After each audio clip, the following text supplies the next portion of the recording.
Hi, welcome back to my channel. My name is Hourglass Tom, and thank you so much for clicking on this video. If you are new here, my channel is all about loving our makeup collections as they are, being critical not only of new makeup releases, but also our collections as they currently are.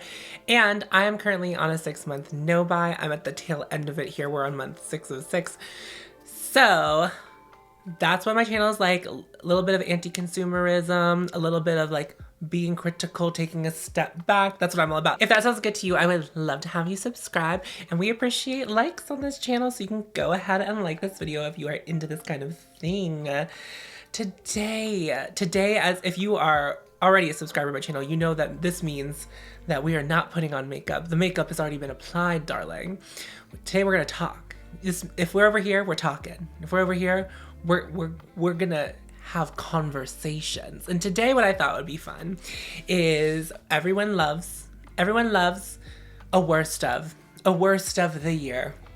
So today we're going to talk about this year's worst makeup that I did not buy. So on my channel, if you're new here or if you need a refresher, I've done a lot of anti-hauling this year and being critical of new makeup releases. The last half of the year there was a couple things that made their way into my collection, but the first half of the year I did a lot of shopping. Weirdly enough, nothing was a total dud that I bought, but I thought it would be fun to go back on the things that I thought were the most erroneous, like the worst of what I've found on my anti-hauls. I will say I did see Abby Williamson do a similar video. She called it her best of anti-hauls, and I think it was a very similar concept. I will link her video down below if you are interested in seeing more critical content.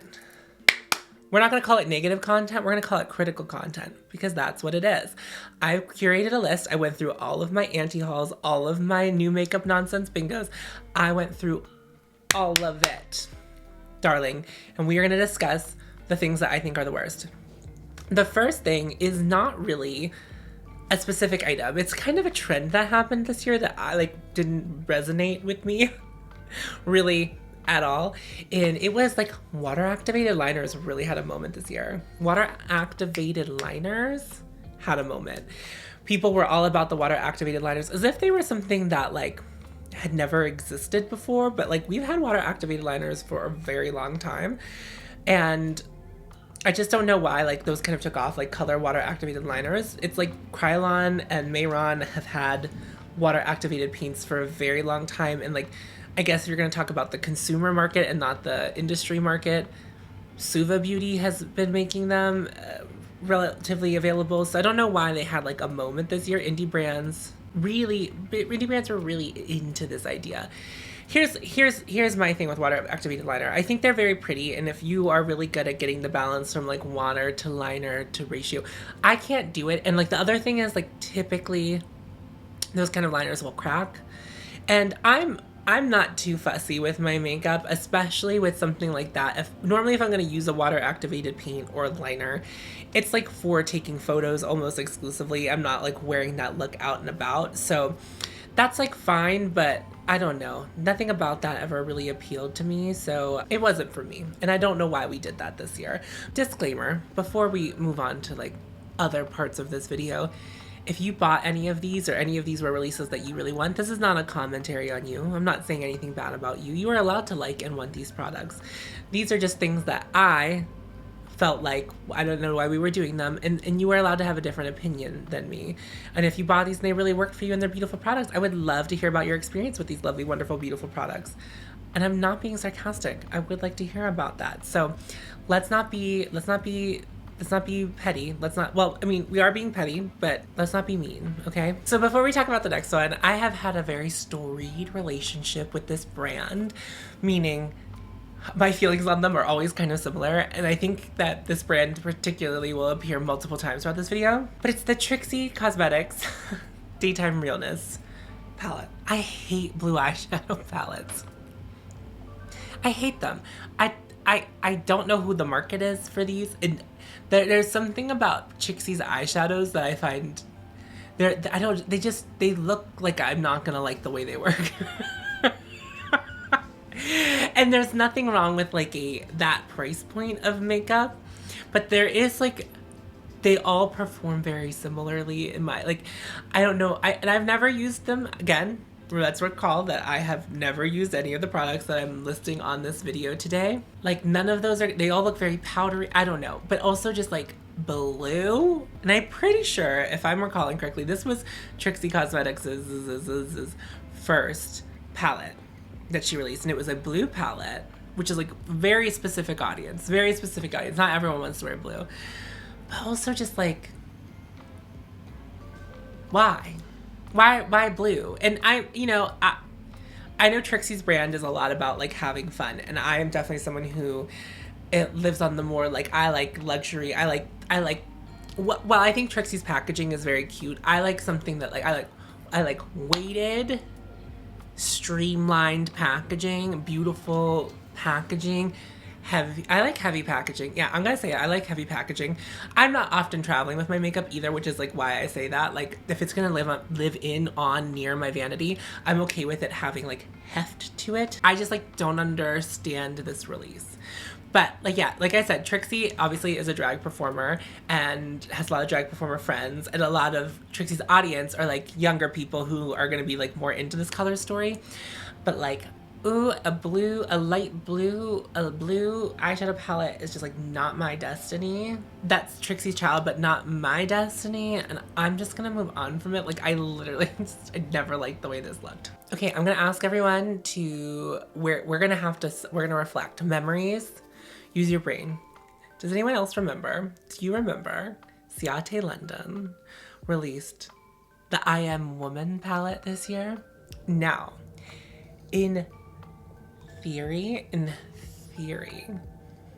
I love the idea of like woman empowerment, a palette that celebrates female empowerment. Love that. Into that. So let's not get it twisted. It's not the messaging. It was the fact that it was the most boring color story. And I'm gonna say this, and what I don't mean this in like any way, shape, or form if this is like your favorite kind of color story, but it was a weak color story. Like choosing to do rosy neutrals is weak. It's the weak choice. And if we're gonna celebrate female empowerment, we're gonna make bold choices, right? And we can make beautiful, bold choices. This was not a beautiful, bold choice. Another it was a bold choice, but this was a swing and a miss. Every eyeshadow in there was named after a powerful woman in history, which that led to some problems because some names got put under some colors, some shades that it like didn't make sense. This didn't make sense. I appreciate where we're coming from. I just think that whenever you're taking someone's name and like using it, you're making a statement with that person's name. And of course, I think that all of the people that are listed on here are deceased, but I could be wrong. I'm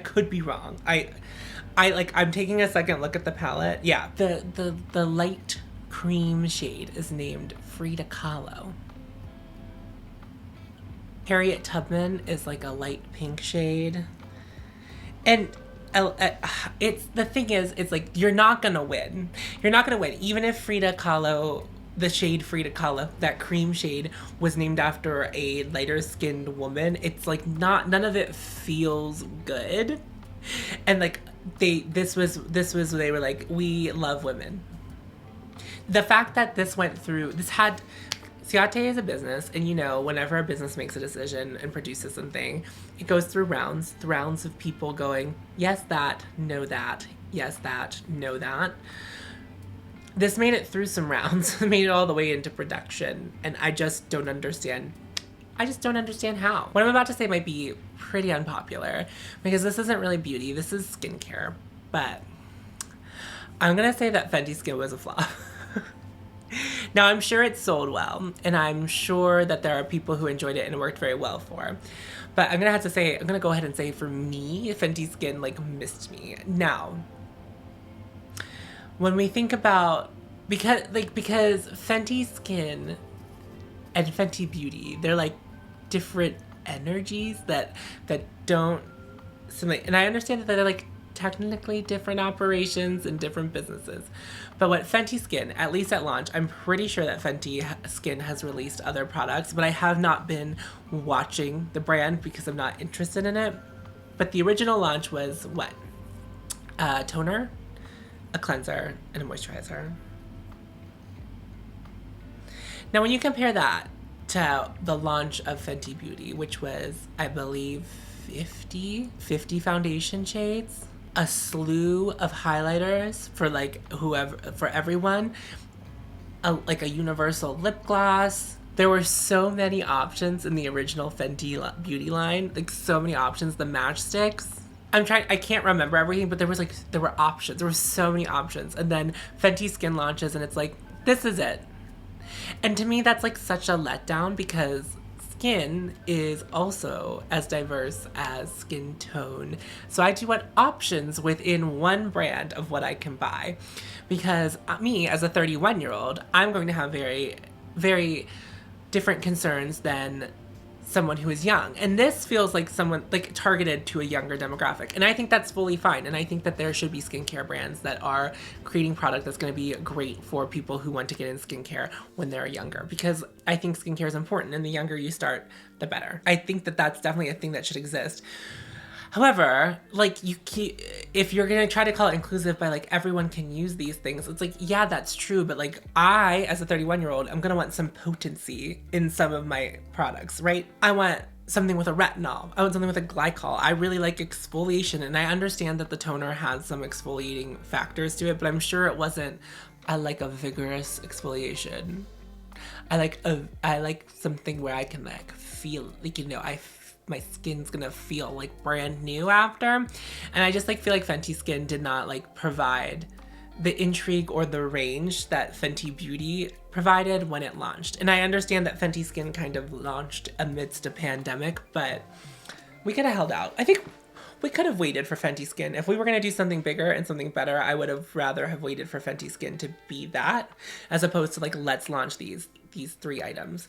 I do believe, if I do recall, like the packaging is in such a fashion that like it's reusable, at least in the moisturizer. So that's cool, innovative, whatever, but also like not enough. Not enough Fenty Skin. I'm calling out Fenty specifically because there's something to compare it to. Like, I don't care about JLo's skincare line, and I don't think you do either. Like, I'm not buying olive oil to put on my skin. JLo didn't put out a beauty line to compare it to, right? That was where that came from. So Fenty Skin, like, flop. I think flop behavior. Let's rack our brains. Do you guys remember? And this was like a 3-way collab. I'm pretty sure it was like Walmart, Funko Pop, and the Rugrats. There were lip glosses that looked like Pez dispensers. They had big Funko Pop heads on it, and there was an Angelica palette that looked enormous. I never quite got to see the scale of this eyeshadow palette. It looked enormous, and it had only 6 eyeshadows in it. It was stuff that nightmares were made of. Like, this collection was nightmarish. And just like looking at it, I was like, that's not something I want to put on my face. For a multitude of reasons. It looks like kids makeup. And today's young kids don't know who the Rugrats are. I know that they recently did like a Paramount Plus show, I think was a thing that happened. I have like vague recollections of like hearing about that, but I'm sure it didn't like sweep the children nation that they all wanted to go buy Funko Rugrats things. That's all to be said that my generation, like I grew up watching the Rugrats. The Rugrats were airing when I was a kid, like the new episodes were coming out. So if you're gonna make a Rugrats collection, it has to look like something that a 30-year-old or someone approaching 30 or like in their early 30s would want to buy, or even in their later 30s. And this looks like something designed for children now to want. And they just really missed the mark. Honestly, I don't know how many units they expected to sell. Like, I don't know if the brands involved here thought that they had a smash hit on their hands, but they missed me. I really need to state that I don't know the quality of these eyeshadows. I've seen people review them and really like them, but you know what really missed me this year? You know what? I'm gonna there are two culprits to this, but I think both separately that they're like in their flop era. No more year-long monthly releases at like a slow burn release. So Besame with their Princess compacts that they are doing, 100% a money grab, 100% only for collectors. I have not heard not one single person review whatever powder is in there. I believe it's a highlighter. I saw that Teresa's dad got the spider one from Halloween, like not a princess one, but a spider compact. And the compact does look gorgeous, but she didn't really like the highlighter. And so, you know, what is the point? And especially if you don't like Besame's powders, and that's the pan size that's supposed to fit in it. I realize that you could put other things if they're smaller. You know, you could finagle that in some capacity. But like, none of that. But the other thing are the Birthstone palettes from BH Cosmetics, where they've been releasing one every month.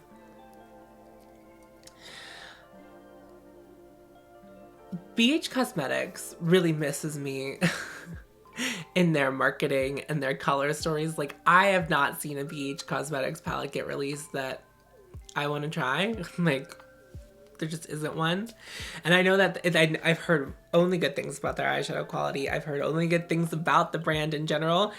But there was something about these palettes that like drove me nuts. They drove me nuts. There was always a big pan of a color that I didn't need a bigger pan of. You could have just put two different eyeshadows, the layout of them.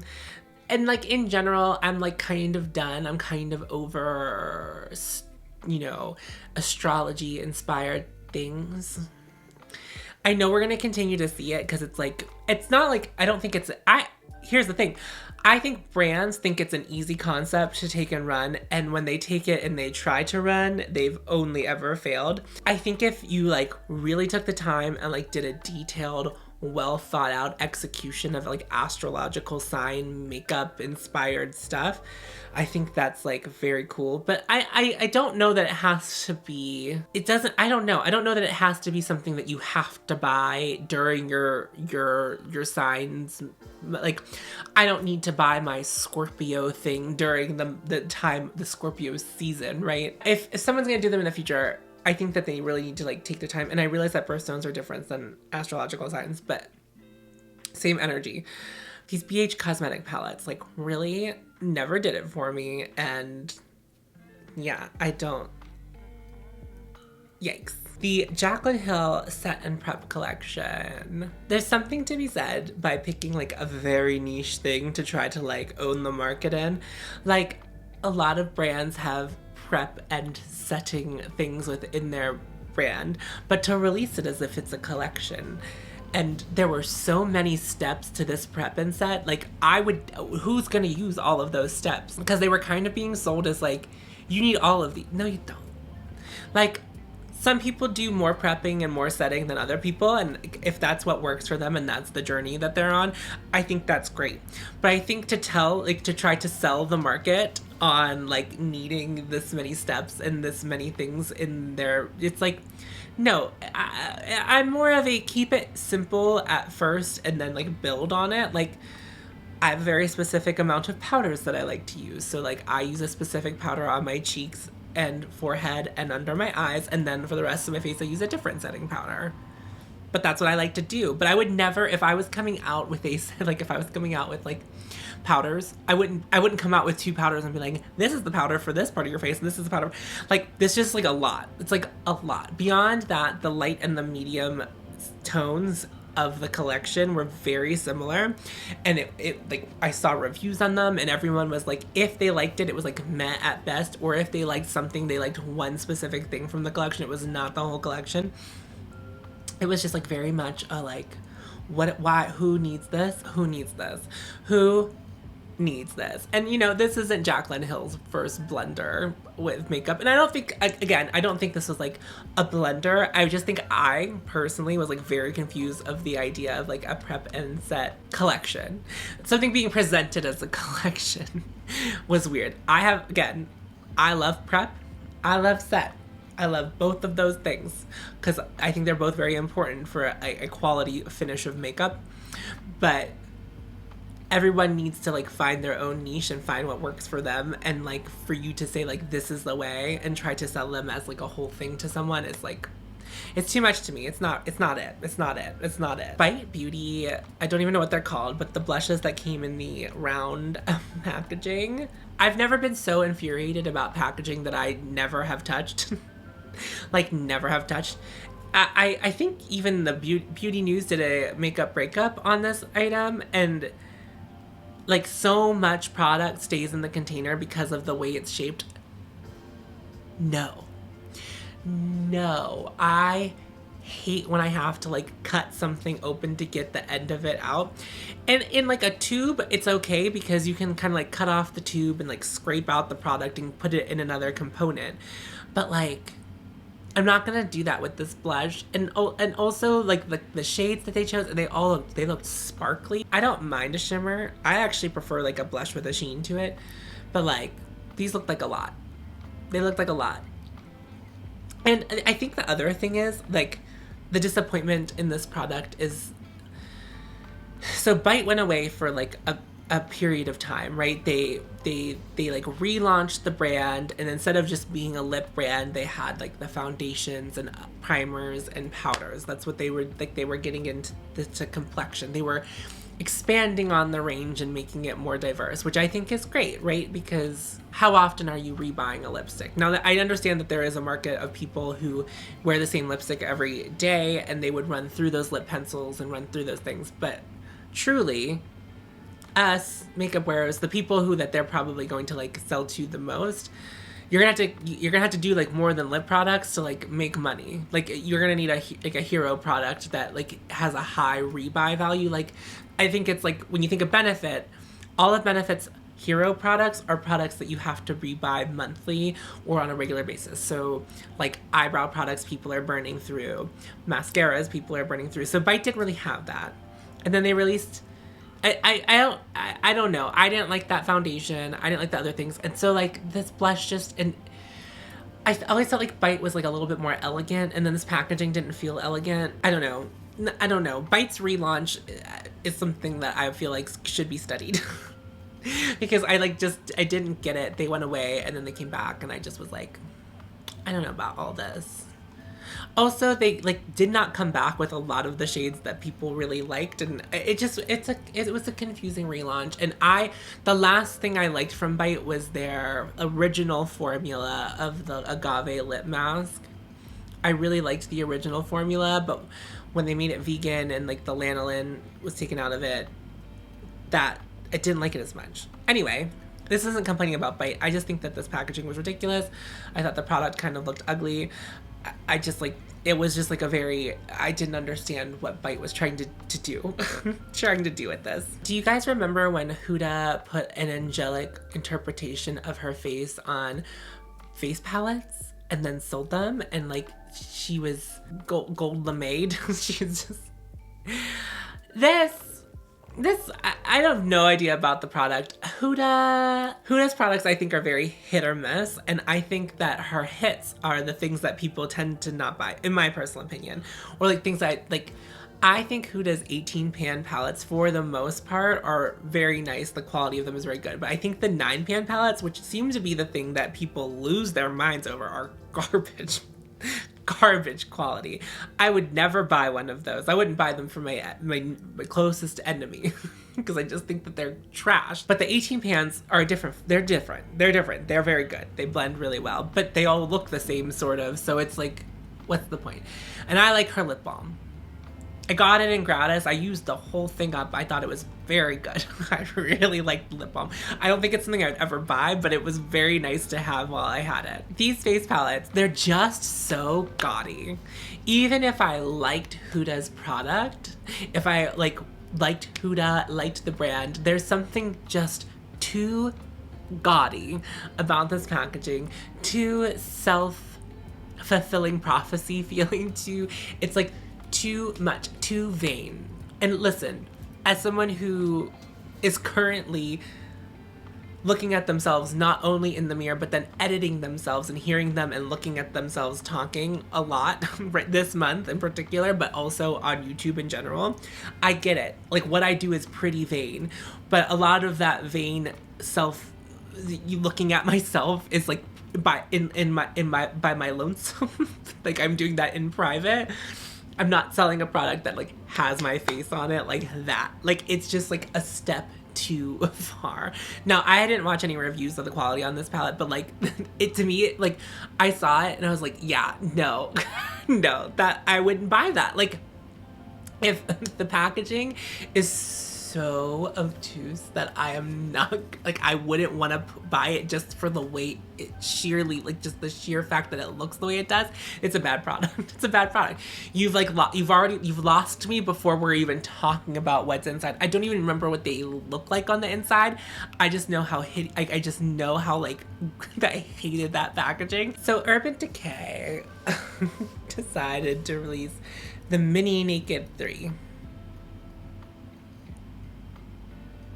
I like don't know that I have anything to say, but like just look at it. It looks sad. It feels sad. The Naked range in general looks and feels sad to me at this point. Urban Decay, if I go into a Sephora, I like look at that wall and it like looks and feels sad to me. It just feels so dated. It feels like, and it's always, I think it's just, it feels like just dated. Like, it can't save itself because it's like just a little too dated, because it like doesn't call for like a complete revamp, because it's like, well, we're not that off the mark.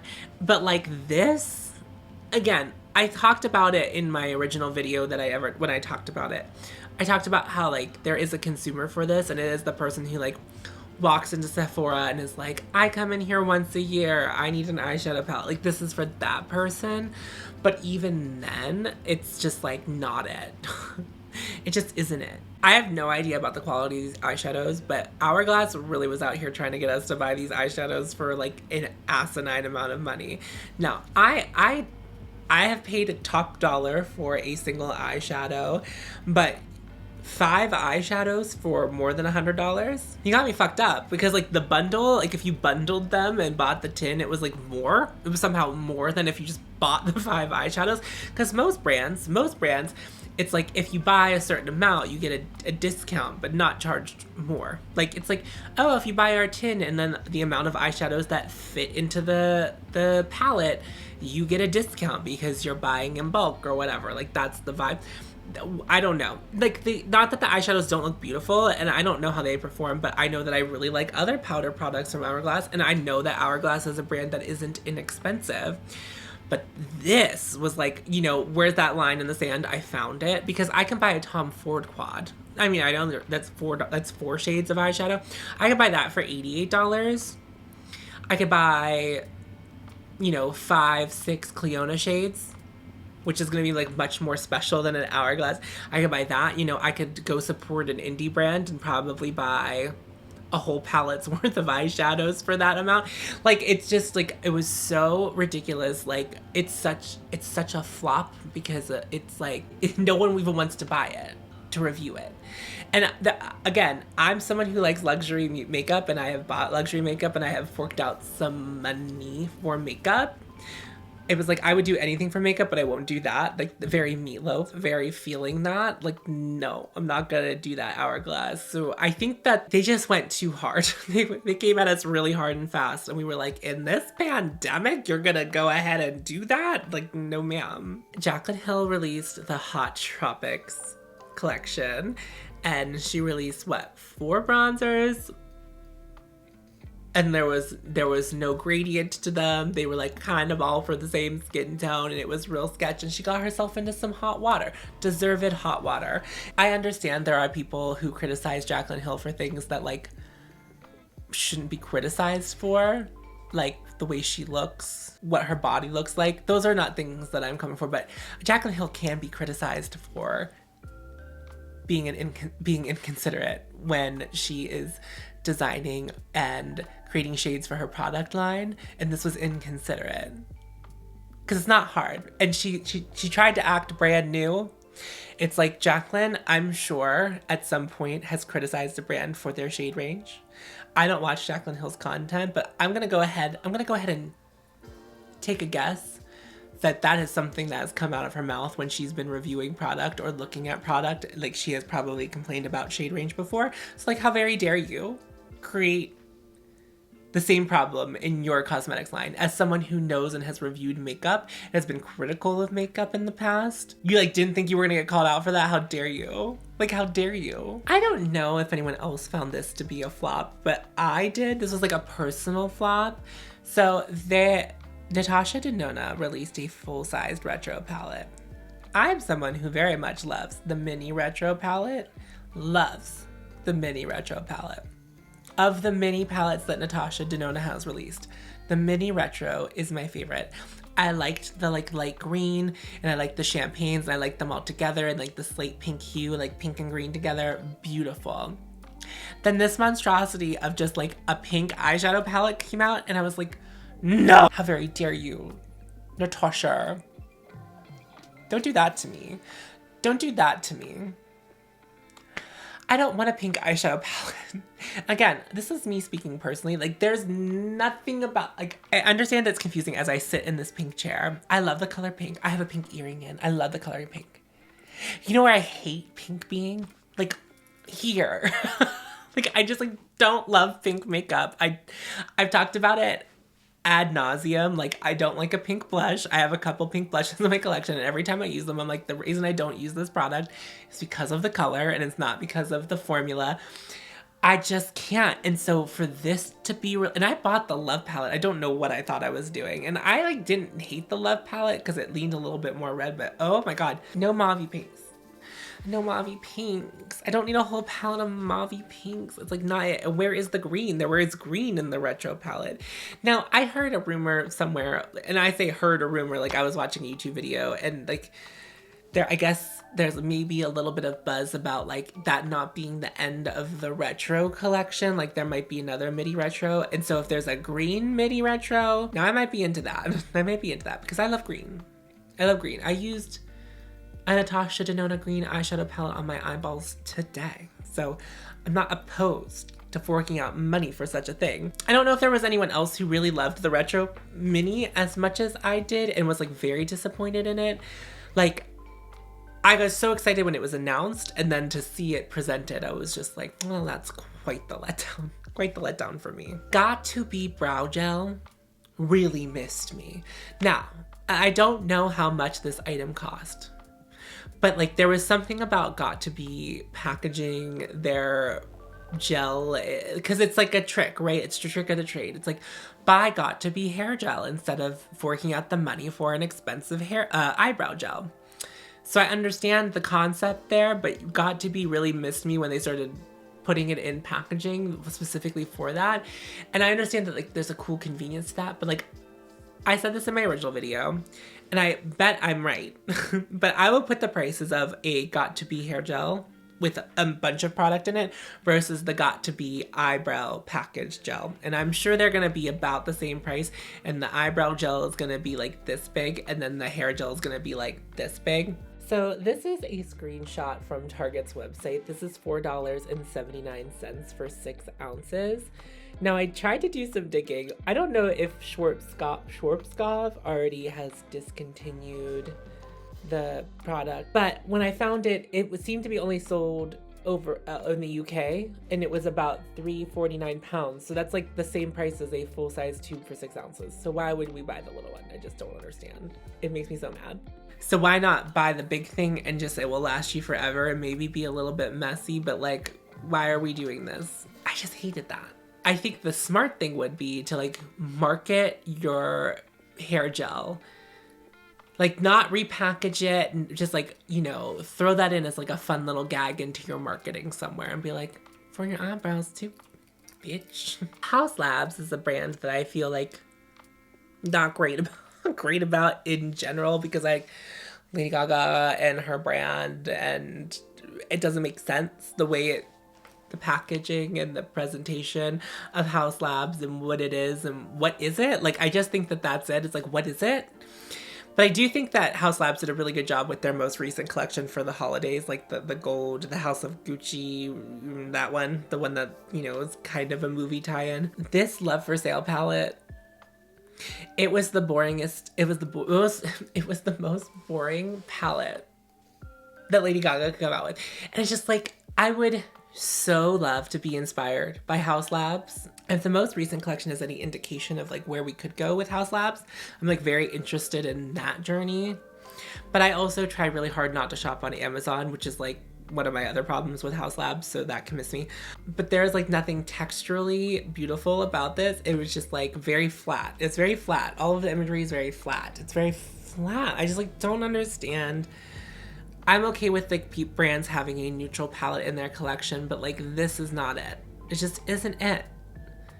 I want more. I want better from Haus Labs. I'm gonna breeze through a couple honorable mentions. The Morphe Jaclyn Hill, their last palette together, the finale. Ooh, what a boner kill. Then the Tarte Full Bloom. It's very much the energy of a lot of other palettes I mentioned on here. It's very much the energy of the Midi Retro palette from Natasha Denona. It's very the energy of the Ciate I Am Woman collection, or whatever, the Woman Empowerment collection. And now, the last thing I'm gonna talk about is actually an item of makeup that I did purchase this year, and I did promptly return because it was actually that bad. We're gonna finish on a bang. This is the only item of makeup that, because I tried to rack my brain to like give like a worst makeup that I had tried, but honestly everything I tried this year that I didn't like, it was because it wasn't for me, like period. Like it wasn't to my taste in makeup. No, it might not, I don't think they were bad products, they just like weren't for me and my skin and the things that I'm looking for out of makeup. So I think that's like how I operate, is like there's gonna be makeup that comes out that isn't for me, which is like arguably everything I listed already in this video is stuff that just was like not in my taste, not for me. Everything in here like might not be bad makeup to someone, but it like wasn't in my taste. But I'm gonna go ahead and say that this last item was like just a not good product. And it was the Fenty Skin Tint.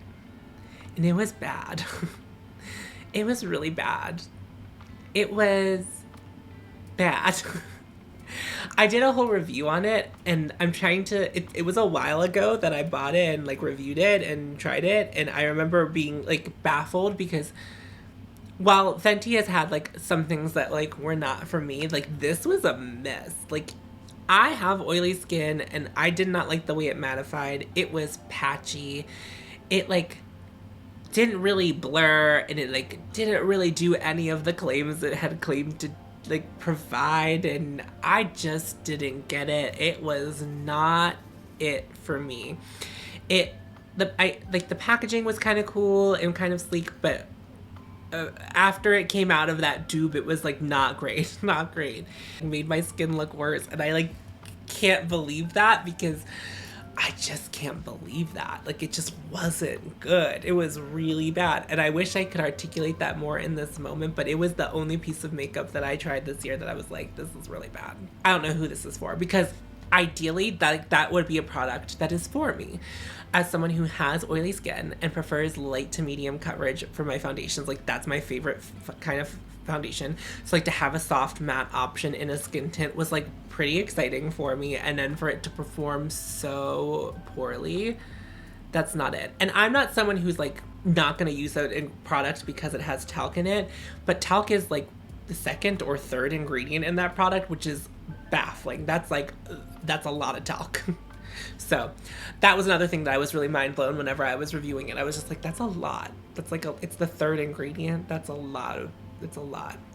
And I'm sure there are people who are out there that like tried it and enjoyed it, but like, ooh, it was not it for me. I hope you had fun reminiscing of the worst releases this year, in my personal opinion, that I never tried. Just like some flops, just like the flop era of 2021. So I hope you enjoyed this video. If you liked me and you want to subscribe, that'd be very cool.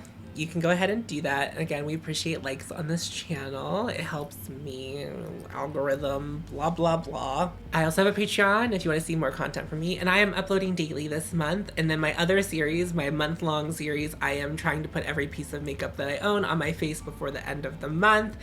It's a very fun project that I'm doing, and I will try to remember to link that in my description box below, the playlist for that. It's been very telling and a lot of fun.